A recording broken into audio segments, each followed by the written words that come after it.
Hello my friends, welcome to Talk to Me Tuesday for Tuesday, September 1st, 2020. This is Jennifer.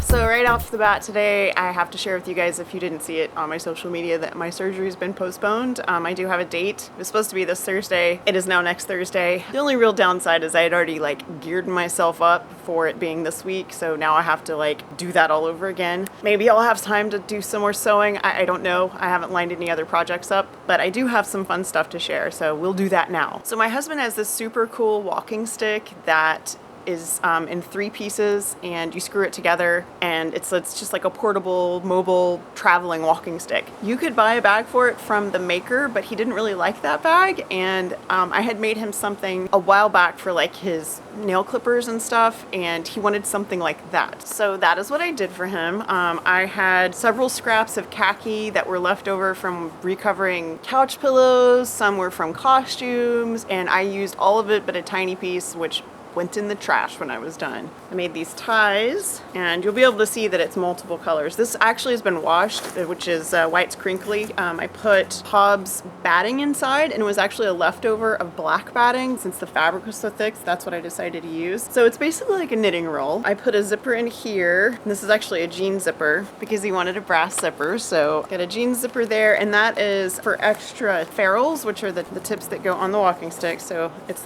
for these. I did a lot of piecing, so there are multiple, the background actually there's piecing inside that you can't see because I put the pocket on top. I want to explain a little bit how I made it because Susan mentioned that she might need to make something like this for drumsticks. For the pocket, I figured out what size I wanted. These are 1 inch around. I made these 3 inches wide so that they would have room. That way I don't have to do pleats or anything like that. I sewed the pocket to the inside piece first.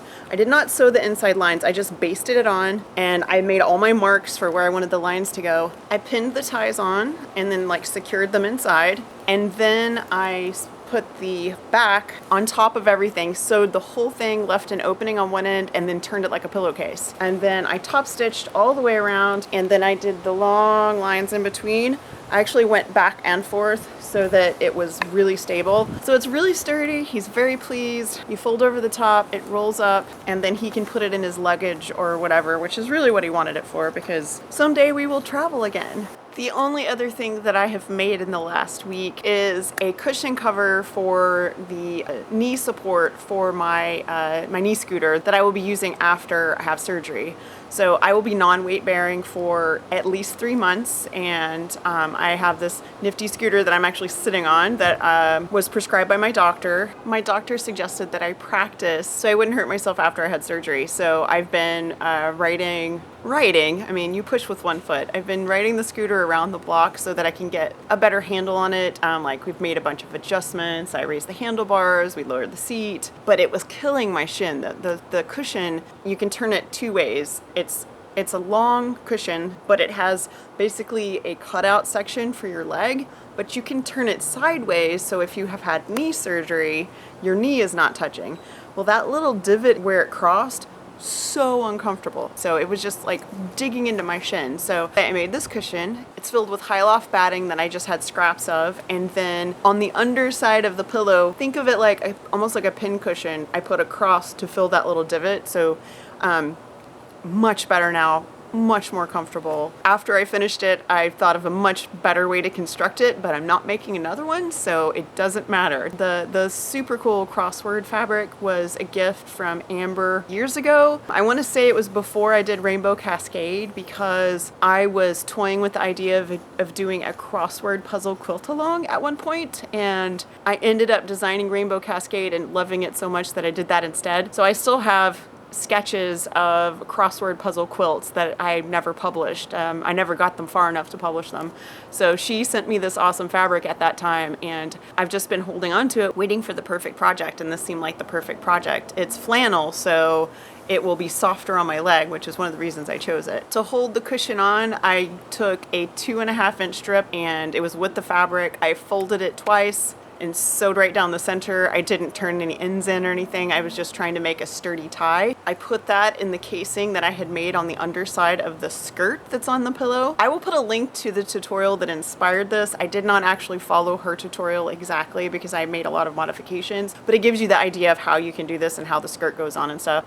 Anyway, so I use that as a tie, and that's just knotted so that if I need to take this off and wash it, I can just take it off and wash it. The only other thing that I did last week was I made a short tutorial for the Linus Connection for our challenge. We have a challenge every year where people basically get grab bags of either fabric or yarn, and then there's a rule sheet, and then you make a quilt or a blanket out of it, and then traditionally, we would have a quilt show, blanket show in October, which is our birthday month. And this year, obviously, we will not be having that meeting. And so it's going to be virtual. The whole thing's going to be virtual. People are going to make their quilts. They're going to make their blankets. And then we're taking pictures of those. We're asking that the participants, if at all possible, take their own photos so that we don't have to take pictures of 100 quilts. I did a little tutorial on how to best take pictures of your quilts or your blankets.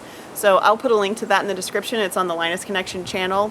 You get to see me in all of my like sweaty glory. It was 101 degrees outside when I recorded, and I didn't realize how sweaty I was until I edited, and I decided it didn't matter because the content was still fine. It was August in Texas. What are you gonna do? I did get to see Jennifer on Thursday last week. Oh my gosh, guys, I've lost all track of time. I got to see Jennifer last week. We met in the middle, in between where I live and she lives, and she gave me all of the amazing quilts that she's quilted, which if you want to see, she's posted here on Talk to Me Tuesday, and also like on her her social media, you can see the quilts that she quilted. They're fantastic. I've already turned those in, so they'll go out for Linus. And then I took her 5 more that needed to be quilted. Anyway, we had a great meetup. We chatted, we hung out in the shade, we got sweaty, we got bitten by ants. It was just what I needed. It was a great break from all of the reality, both in my life and the whole world. I should come to you one more time before surgery. That'll be next week. I hope that everyone that we love who were on the coast for all the storms, I hope you guys are all okay. Be sure and stop by Fandom and Stitches tomorrow for more Jurassic Park. There are dinosaurs coming, I promise. I know people have been asking where the dinosaurs are. They're coming. It's gonna happen. Be sure and check that out tomorrow and every Wednesday through November. And have a wonderful week. Have a crafty week. Stay safe. I love you guys. I will see you next week.